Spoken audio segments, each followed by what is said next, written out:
So That's I'm in crazy. a home, like in a city that I can't even pronounce, in the middle of Mexico. Yeah. And this guy's been following me since the very, very beginning. Wow. Arie Huggerbrug, also known as Safari Arie, started in St. John's, Newfoundland on November 12, 2019. His mission?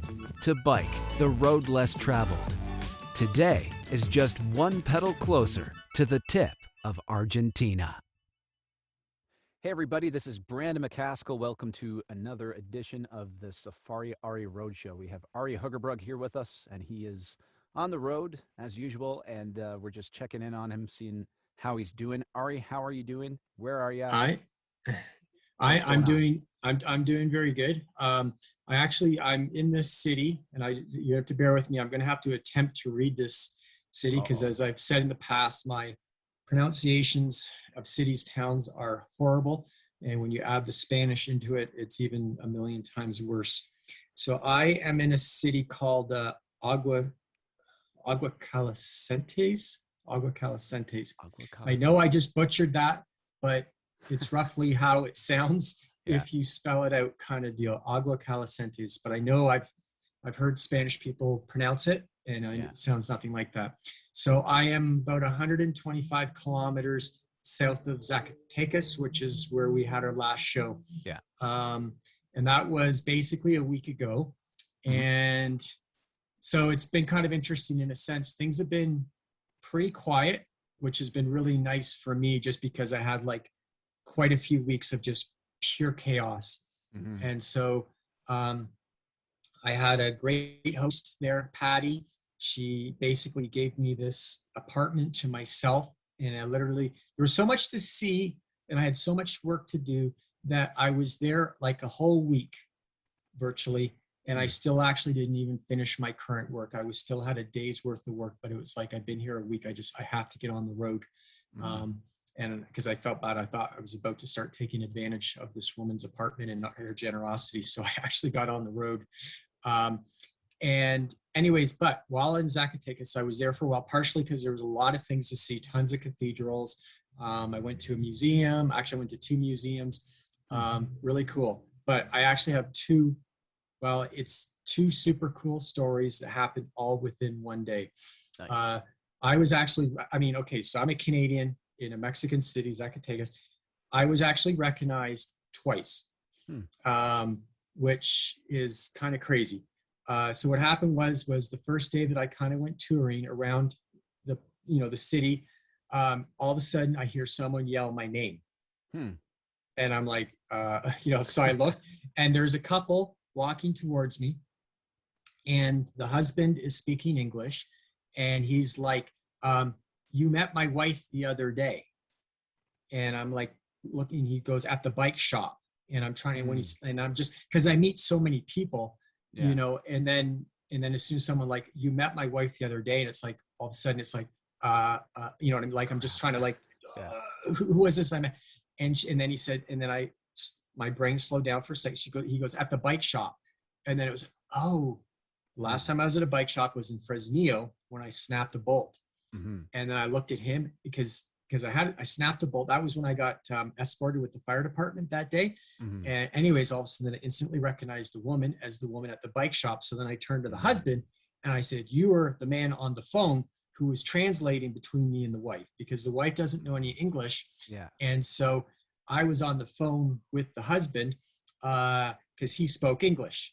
And then that's when he asked me, like, do you have a host in Zacatecas or anything like that? Like, where are you staying? And I said, no, I don't. And then he got off the phone and called the host where I was, Patty, to make arrangements with her.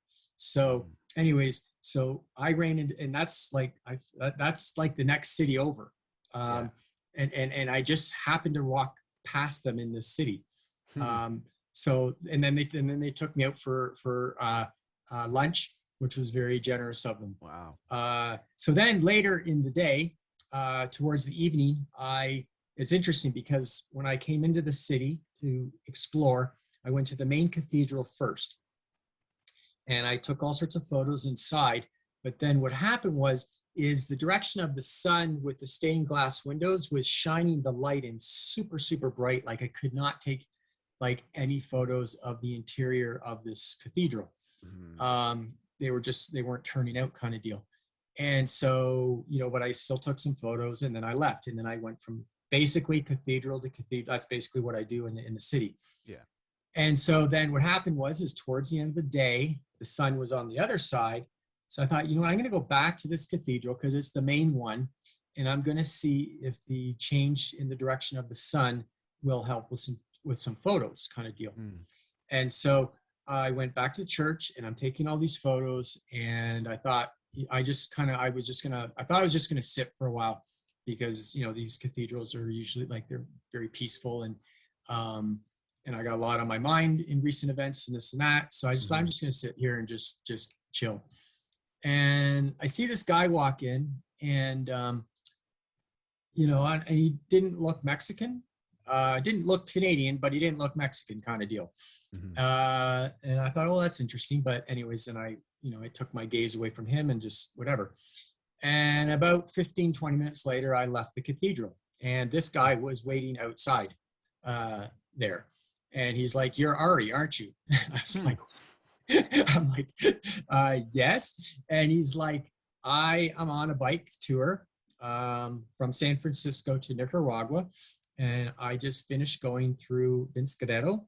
And I spoke to the bike shop there, Ariel. He was the gentleman that received me in Vinskadero with the pizza dinner when I came from Durango. And he fed me multiple times throughout the week, and took me on the tour on a hike to the national park. And then he biked 25 kilometers out of the city when I left. So very generous person with his time and everything. Anyways, this guy, young guy named Elton, went through that city and met Ariel, and Ariel told him, "Hey, look out for this Canadian who's ahead of you." And we randomly crossed paths that evening. And so that was twice I was actually recognized in a Mexican city. So where was he from? So he's actually Nicaraguan, but he lives in San Francisco. It sounds like for many, many years, like he's basically an American now. But basically he's on his way from San Francisco to Nicaragua to visit his grandmother kind of deal. Wow. And so, we just, a city's a city. I mean, everyone knows how big a city is. And I actually crossed paths with two people on the same day. And the next day we actually connected. I reconnected with Elton the next day, and he actually interviewed me for his YouTube channel. And that actually went really, really well. So super cool. Yeah. All in Spanish. Right? Yeah, right. Yeah.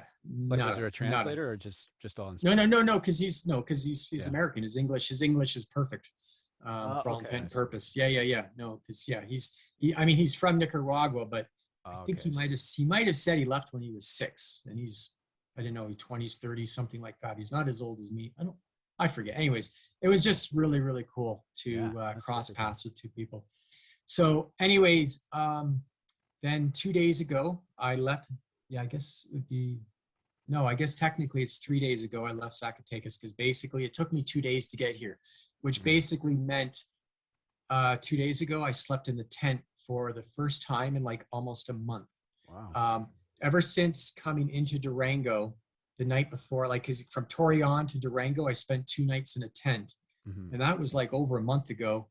Yeah. And so 2 nights ago, I finally spent a night in the tent, which is crazy. But anyways, so I got into this city. Okay, hold on. Let me backtrack just for a second.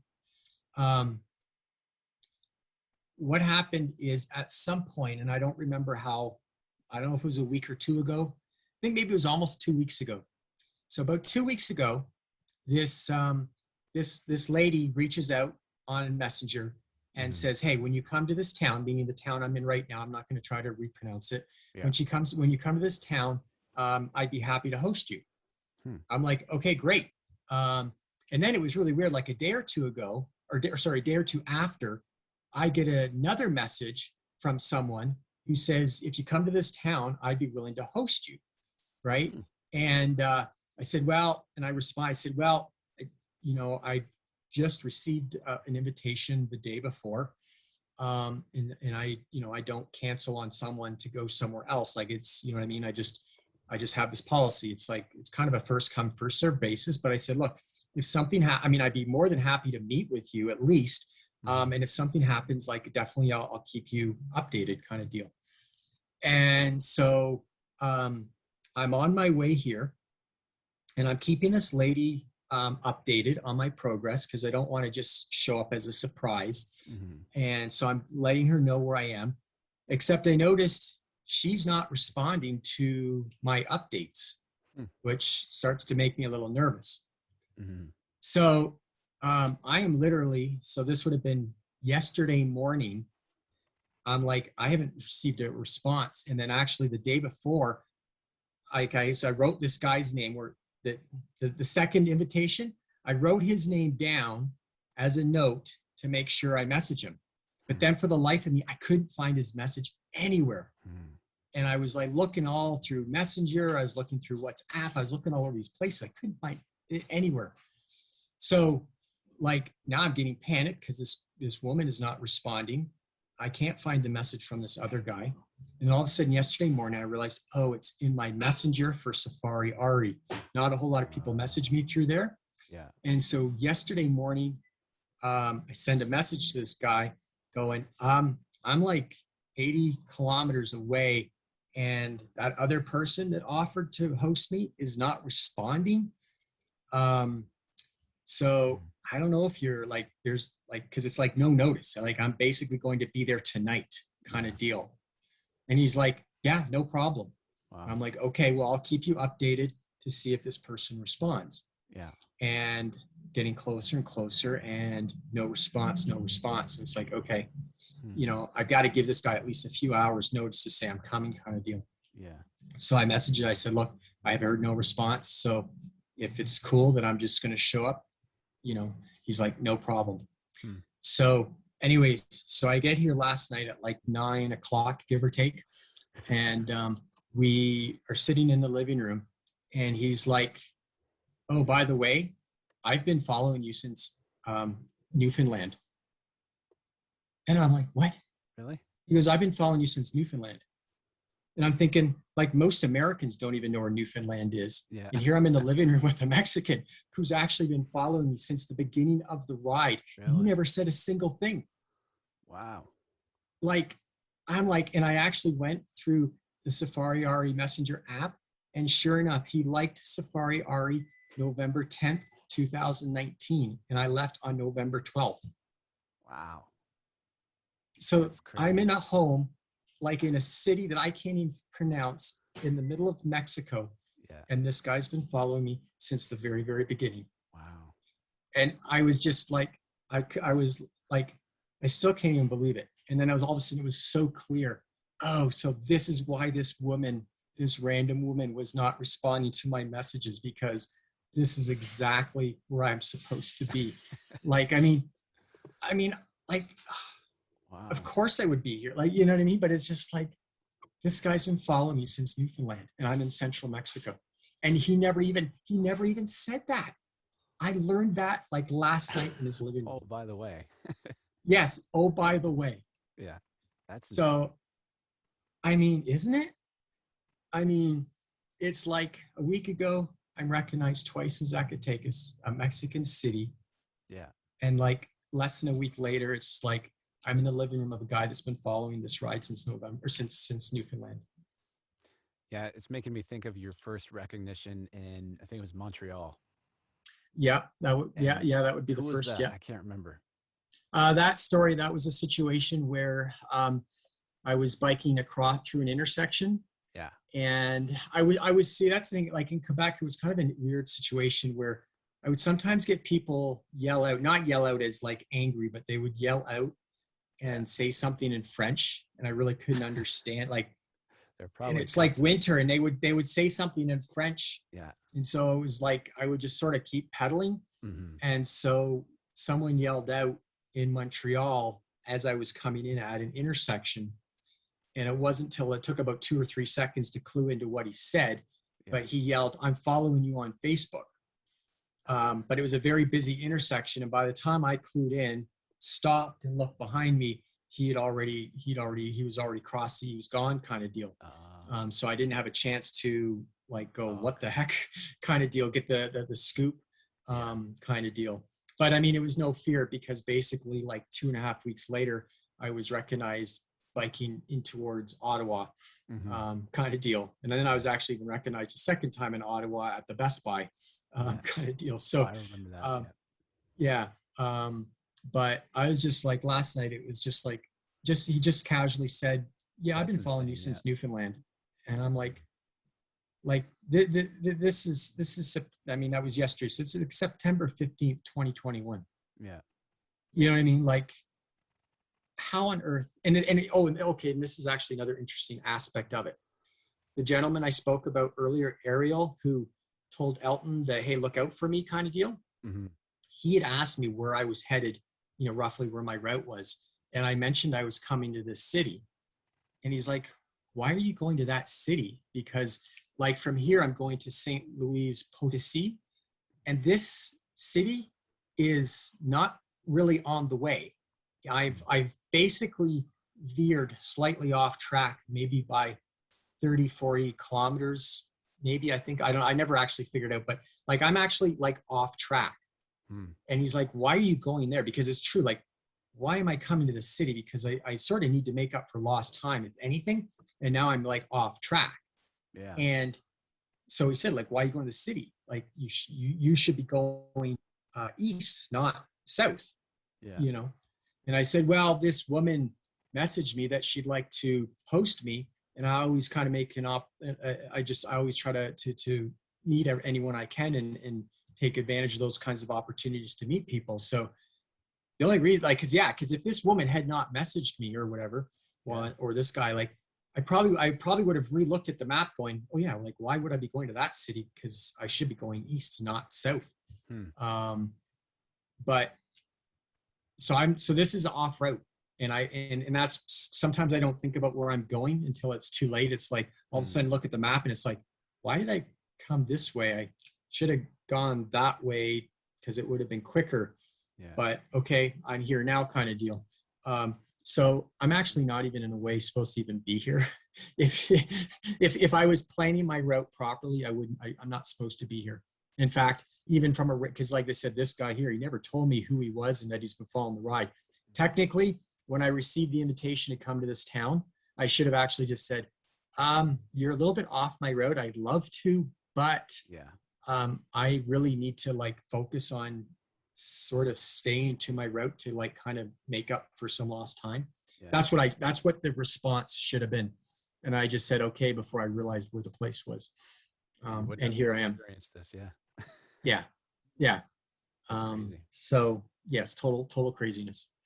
So I've only, like, that's the thing. I've never traveled so slow in my entire life as through Mexico, like literally.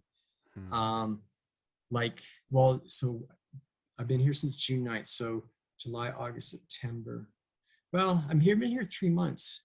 I've actually done, I think I've done about 3,000 kilometers, but that's not very many kilometers per day.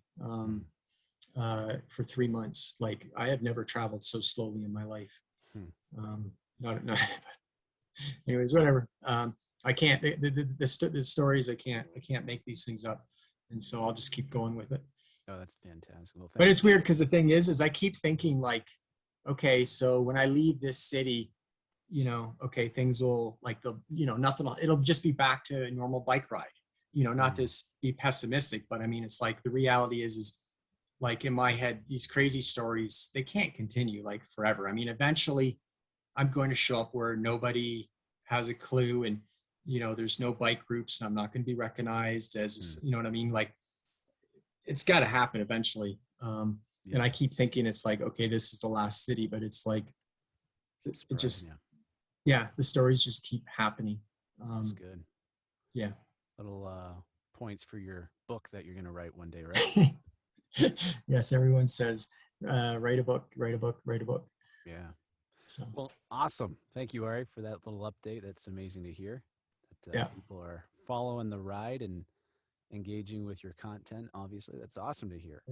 If Yeah. you guys aren't subscribed, please subscribe. That really helps out the channel, and leave us a comment. And if you're not following Arie on all his social media, the links are in the description, so be sure to check those out. And Arie, thank you so much. We'll talk to you soon, brother. Later. Till Bye. next time. Bye-bye.